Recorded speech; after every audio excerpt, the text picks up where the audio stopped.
Hi everyone, welcome back to my lab and today's video, which is going to be my review and demo of the brand new Natasha Denona Gold Palette. I've had my palette for a few weeks now and I've used absolutely every single shade. I've gathered my thoughts and I'm ready to share those with you. Before we begin, if you're new to my channel, I'm Yori and I upload brand new videos every single week on my favorite makeup products. If you enjoyed today's video, then hopefully you'll consider subscribing for more videos like it in the future. My reviews are not often first, but I am very respectful of your hard-earned money, and so I want to make sure that I use the product for a good long time and get a really good idea of how it performs before I give you my advice regarding the product. So now without any further delay, let's go ahead and begin. You haven't seen me in a few days. I've been really sick and super busy at work, but I'm all better now and glad to be back so I can share with you my experience with the Natasha Denona Gold Palette. I purchased my palette from Beautylish, as I often do with these new Natasha Denona releases. They ship very, very quickly, and I do have a positive experience every time that I purchase from them. The palette retails for $129, and this is what the outer packaging looks like. It's just a black box.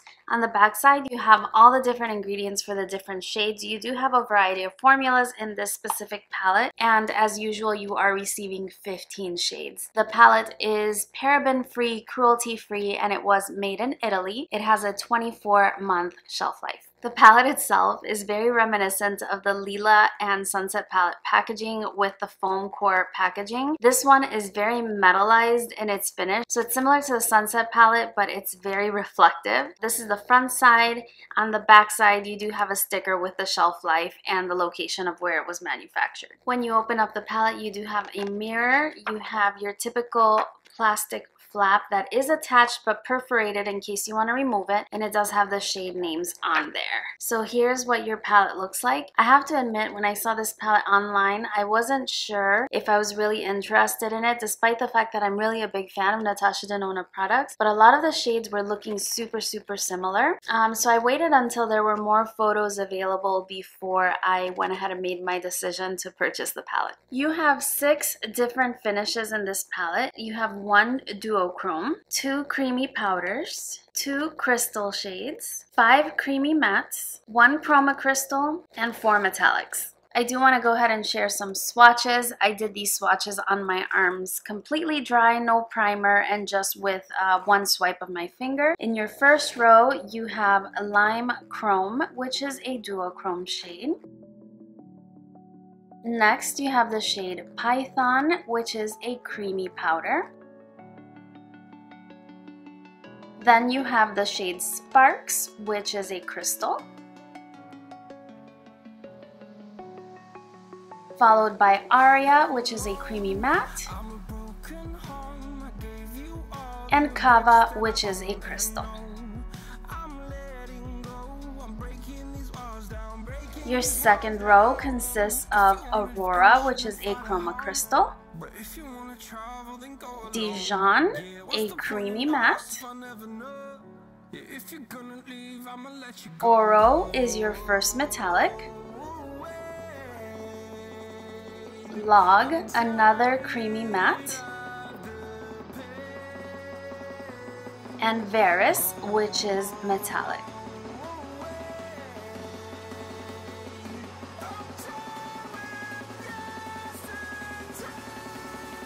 Your last row consists of the shade Brass, which is a metallic, Sandstone, a creamy matte, Alchemist, your final metallic, Teak, which is a creamy matte, and Aurum, which is your second creamy powder.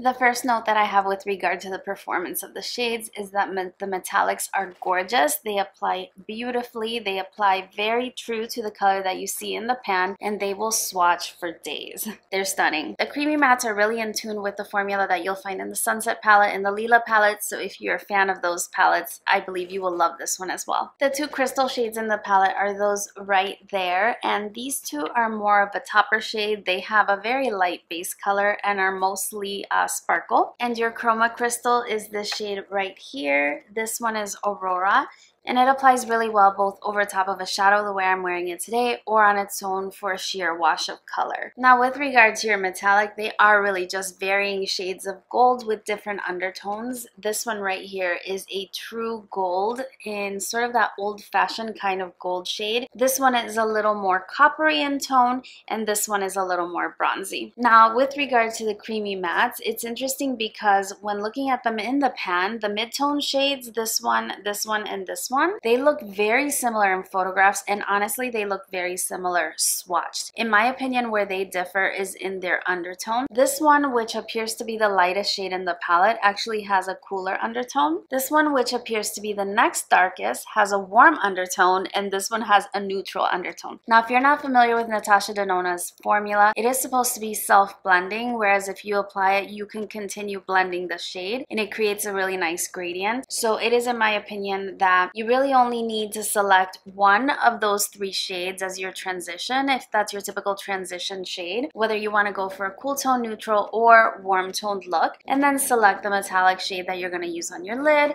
or whatever the case may be. And then you can use the darkest shade of them all, which is very neutral, to deepen out the outer corner or to smoke out the lower lash line and things like that. And I think that you can create a pretty look with 3 or 4 shadows in the palette. The look that I'm wearing today is just 5 shadows from the palette, and I'm really happy with the way that it came out. Now me personally, the one thing that I would say would improve the palette is if either this shade or this shade had been removed and replaced with a lighter matte shade, one that you can use for brow bone highlighting or setting your eyeshadow base or something like that, or even something to fade out the edges in the event that you went a little too intense, more so than you wanted. That would be my one complaint with the palette, because I think that despite the different undertones, those 3 shades are really, really similar, and I would have liked to have seen one of those replaced with something a little bit lighter. I do like that they include the darker shade of brown because you can use that to deepen out the color or as a shade in and of itself. So it's really nice that that was included. One interesting formula is the creamy powder. This shade can perform like a matte. It almost looks like a matte on the eye. However, it's a different finish. It's called creamy powder, and it has the same finish as this shade right here, which you wouldn't tell by looking at them in the palette because this one looks a lot more metallic, but I think that has to do with the color. This one almost looks like it's a matte shadow that has become wet. It applies beautifully. You can use it on its own or layered with other shades. You can also use it in combination with the other mattes, and it blends really well in that way as well. So I'm really glad she included that shade. I also generally really like the first 2 columns here in the palette because those are the ones where you have your more interesting pops of color. I love this mustard shade. If you consider just the right hand side of the palette, this is basically Natasha Denona's answer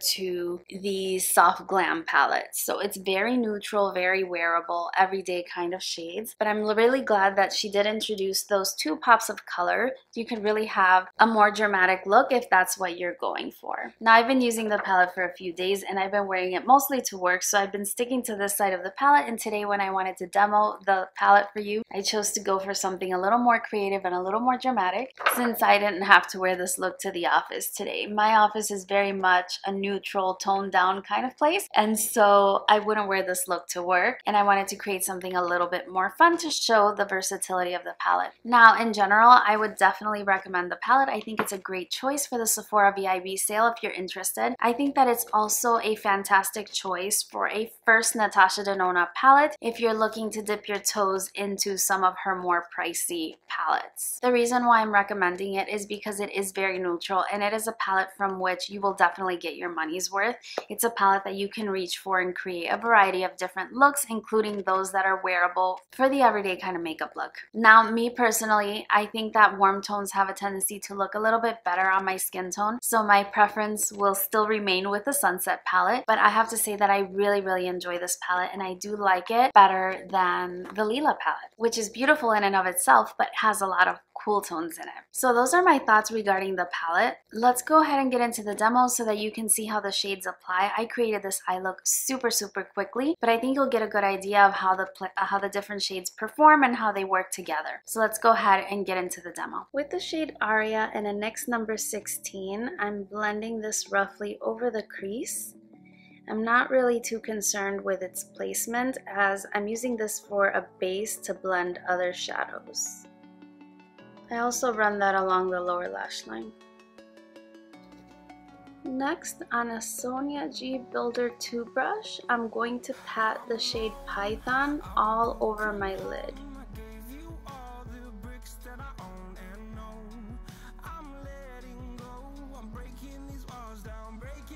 I first use packing motions with this very dense brush, and then later I'm going to go into a more fluffy brush to blend out the edges. I'm going to use the xoxo 05 along the lower lash line, much in the same way.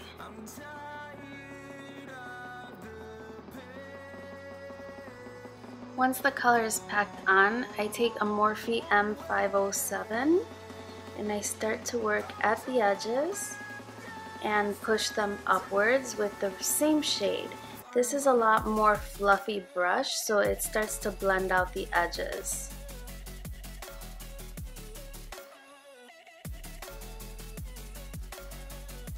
I also really like how small this brush is because it allows me to blow out the edges, but in a controlled fashion. Once I'm satisfied with the way that looks, I'm going to take a xoxo 04 and the shade Dijon, and I'm going to use that mustard shade to blend out all the edges, and you can see that it diffuses the bluish green into more of an army green shade in between the transition.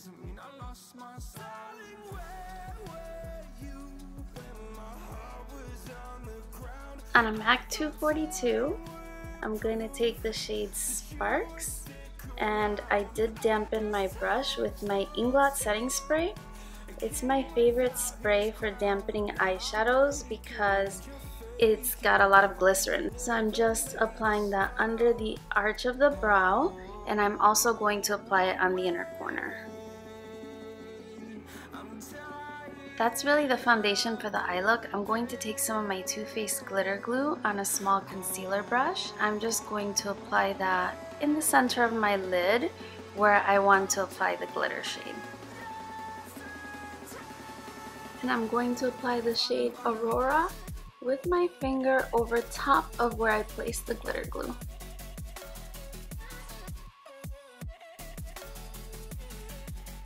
Now I'm just going to re-intensify the edges with the Python shade.